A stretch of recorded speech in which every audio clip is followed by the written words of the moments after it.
Very good afternoon, দুপুরের time. আমরা আছি ইকো পার্কে।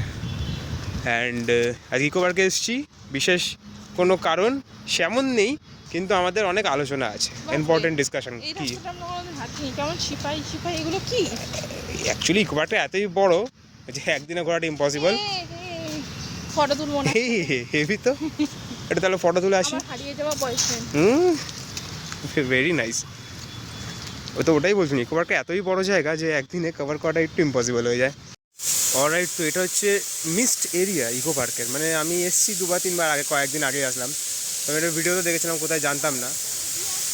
3 নম্বর গেট দিয়ে জাস্ট ঢুকে এই দিকটা এসেই এখানে পেলাম। এই যে বৃষ্টির মতন একটা অনুভূতি হচ্ছে এখানে। আর এখানে একটা চেঞ্জিং রুমও আছে, সেটা দেখলাম।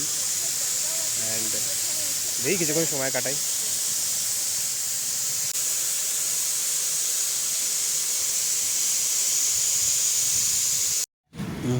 সেই লোভনীয় বিরিয়ানি,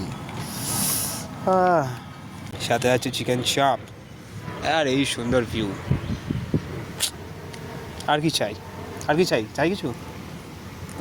কোল্ড ড্রিঙ্কস চাই। তো কোল্ড ড্রিঙ্কসও চলে এসছে। এই যে চিকেন চাপ ভালো হচ্ছে দেখি না, সত্যি লেগ পাইনি আমরা। কি বললাম আর কি দিল? আমাকে দেখেই মনে হচ্ছিল লোকটা কেলাই।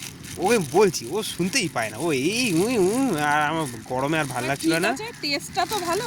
হ্যাঁ, টেস্ট অলওয়েজ ভালো হবে। যাই হোক, এই হচ্ছে আমাদের চিকেন চাপ আর এই বিরিয়ানি। লেগ হলে আরো বেশি খুশি হতাম, অফকোর্স। বাট ঠিক অসাধারণ খেতে, অসাধারণ। খাওয়া দাওয়ার পর সুন্দর সানসেট হচ্ছে, একটু পর আমরা বেরিয়ে যাবো। আজকে খুব সুন্দর খাওয়া দাওয়া হলো, খুব সুন্দর ঘোরা হলো খুব সুন্দর। সবকিছুই ভালো হয়েছে আজকে, কারণ কি এটা আমাদের লাস্ট ভিডিও একসাথে অ্যাজ আ বয়ফ্রেন্ড গার্লফ্রেন্ড। এরপর আমরা ব্রেকআপ করে নিচ্ছি। ঠিক আছে, পরে কথা হবে আর জানানো হবে। অলরাইট, দেখা হচ্ছে খুব শিগগিরই।